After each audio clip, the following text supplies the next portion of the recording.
name is lambda, not linq. So இந்த லேண்டானா என்னன்றதை நம்ம லேட்டராக பார்ப்போம். இப்போதைக்கு ரொம்ப ஓவராக போட்டு கன்ஃபியூஸ் பண்ண வேண்டாம். இப்போ ஸ்டாட்டிக் வெஸ் நான் ஸ்டாட்டிக் கிளாஸ் வேரியபிள், இதுக்கு ஒரு எக்ஸாம்பிள் கொடுக்க சொல்கிறாங்க. அதுவும் அது எதுக்குள்ளார இருக்கணுமா? private and public access specifier, because private and public access specifier only differentiate the data hiding concept.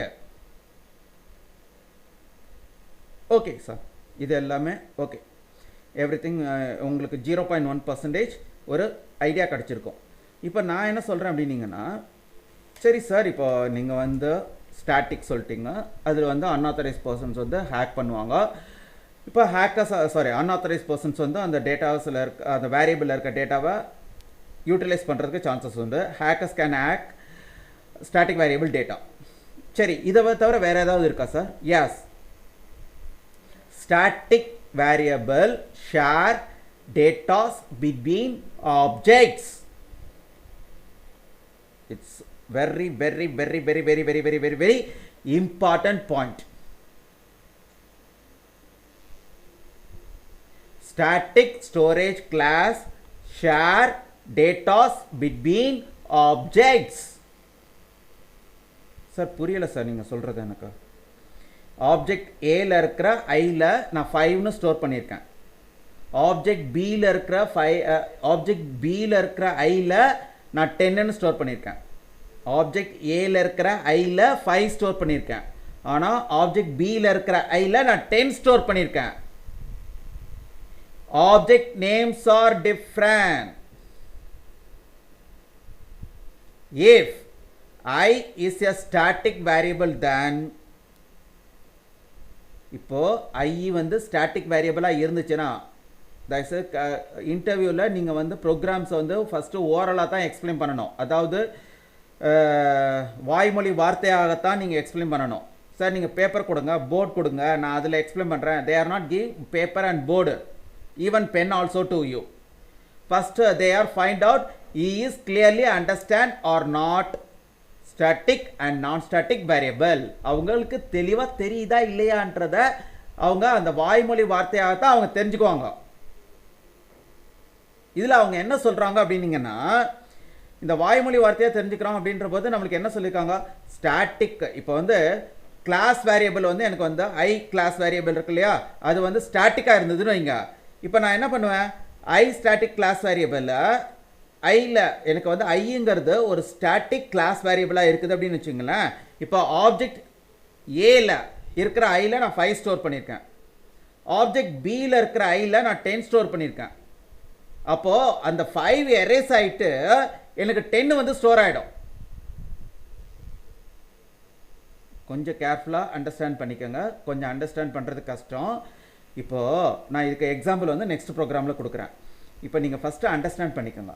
இப்போது ஆப்ஜெக்ட் ஏல இருக்கிற ஐயில் 5 ஸ்டோர் பண்ணியிருக்கேன். ஆப்ஜெக்ட் பியில் இருக்கிற ஐயில் நான் 10 ஸ்டோர் பண்ணியிருக்கேன். Objects names are different. Logic இதுதான். ஆப்ஜெக்ட் நேம் டிஃப்ரெண்ட்டாக இருக்கும்போது எனக்கு ஓவர் ரைட் ஆகக்கூடாதுங்க. அது ஆப்ஜெக்ட் ஏல இருக்கிற ஐஏ, இது ஆப்ஜெக்ட் பியில் இருக்கிற ஐஏ, எப்படி ஓவர் ரைட் ஆகும்? ஓவர் ரைட் ஆகக்கூடாது. ஓவர் ரைட் ஆகக்கூடாதுன்னா you should use non static variable. இல்லை சார், ஓவர் ரைட் ஆகிடணும். நான் இப்போ வந்து ஆப்ஜெக்ட் ஏல 1 ஸ்டோர் பண்ணியிருக்கேன். ஆப்ஜெக்ட் ஏல இருக்கிற ஐயில் 1 ஸ்டோர் பண்ணியிருக்கேன். ஆப்ஜெக்ட் பியில் இருக்கிற ஐயில் 3 ஸ்டோர் பண்ணியிருக்கேன். ஆப்ஜெக்ட் சியில் இருக்கிற ஐயில் 5 ஸ்டோர் பண்ணியிருக்கேன். Object A address is different. Object B address is different. Object C is address is different. ஆனால் இப்போ நான் ஆப்ஜெக்ட் சியில் 5 ஸ்டோர் பண்ணியிருக்கேன்னு அது எனக்கு ரிஃப்ளெக்ட் ஆகக்கூடாது. மற்ற எந்த ஆப்ஜெக்டில் இருக்கிற ஐயையும் பாதிக்கப்படக்கூடாது, அஃபெக்ட் ஆகக்கூடாதுன்னு நீங்கள் விருப்பப்பட்டீங்கன்னா you should make I class variable as non static storage class. You should make I class variable in non-static storage class. நீங்கள் ஒரு கிளாஸ் வேரியபிள் ஐன்னு ஒரு கிளாஸ் வேரியபிள் கிரியேட் பண்ணும்போது அதை நான் ஸ்டாட்டிக் ஸ்டோரேஜ் கிளாஸில் கிரியேட் பண்ணுங்க. ஃபார் எக்ஸாம்பிள் லோக்கலாக கூட கிரியேட் பண்ணிக்கோங்க.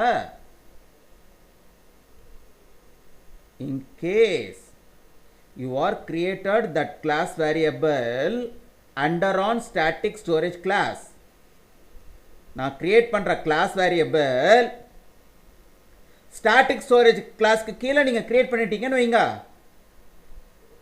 அப்போ ஏதாவது ஒரு ஆப்ஜெக்ட் அந்த ஐயோட வேல்யூவை சேஞ்ச் பண்ணுது.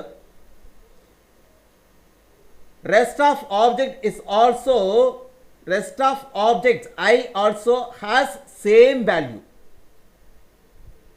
ரெஸ்ட் ஆஃப் ஆப்ஜெக்ட்லையும் நீங்கள் எந்த ஆப்ஜெக்ட் மூலிமா ஐயை மாற்றினீங்களோ அந்த ஐயோட வேல்யூ தான் ரெஸ்ட் ஆஃப் ஆப்ஜெக்டில் இருக்க ஐலையும் ரிஃப்ளெக்ட் ஆகும், பிரதிபலிக்கும். சார் புரியலை சார்? வெரி குட், புரியாது. ஆப்ஜெக்ட் ஏ இருக்கா, அதில் 1 இருக்கு. ஆப்ஜெக்ட் ஏல இருக்கிற ஐயில் 1 இருக்கு.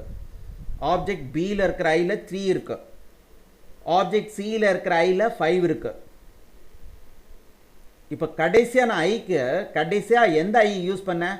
சியில் இருக்கிற ஐயை நான் யூஸ் பண்ணினேன். அதுக்கு என்ன வேல்யூ கொடுத்தேன்? 5. பியில் இருக்கிற ஐயில் என்ன வேல்யூ இருந்தது? 3. ஏல இருக்க ஐயில் என்ன வேல்யூ இருந்தது? 1. இப்போ இதெல்லாமே அப்படியே தாங்க இருக்கும். எப்போ I is a non-static I class variable found under on non-static storage class. ஐன்னு ஒரு கிளாஸ் வேரியபிள் கிரியேட் பண்ணுறீங்கல்ல, அது எதில் இருக்கணுமா? non-static storage classல இருந்துச்சுன்னா ஏல 1 தான் இருக்கும், பியில் 3 தான் இருக்கும், சியில் 5 தான் இருக்கும், ஏ டாட் ஐயில் 1 இருக்கும், பி டாட் ஐயில் 3 இருக்கும், சி டாட் ஐயில் 5 இருக்கும்.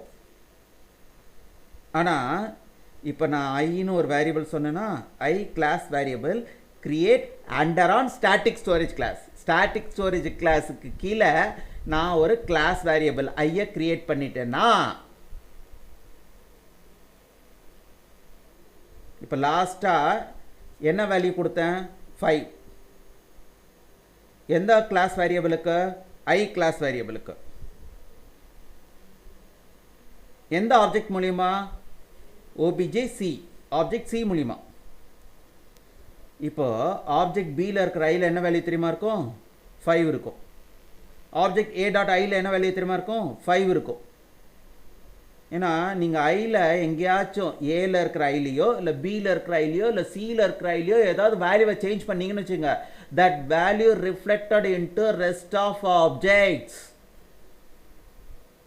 ஏதாவது ஒரு ஆப்ஜெக்டில் இருக்க ஐயை தானே சார் மாற்றினேன், அது static storage class variable share datas between objects. வேல்யூஸை எல்லா ஆப்ஜெக்ட்டுக்கும் தாங்க பாஸ் பண்ணும். அப்போ ஸ்டாட்டிக் ஸ்டோரேஜ் கிளாஸ்ன்றது வந்து it's static storage class has common அட்ரஸா? எஸ், எக்ஸலண்ட், அதுதான் ஆன்சர், கரெக்ட்.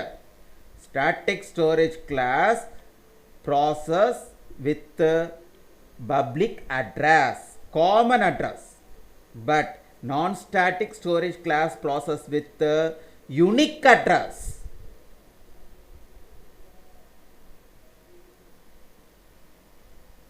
Okay sir. இப்போ நீங்கள் வந்து என்ன சொன்னீங்க? இப்போ வந்து ஸ்டாட்டிக் ஸ்டோரேஜ் கிளாஸில் வந்துட்டு ஒரு காமன் அட்ரஸ் இருக்குது, அதனால் வந்துட்டு டேட்டா வந்துட்டு ஷேர் பண்ணுது. இப்போ நான் ஸ்டாட்டிக்கு வந்து ஒரு யூனிக் அட்ரஸ் இருக்குது.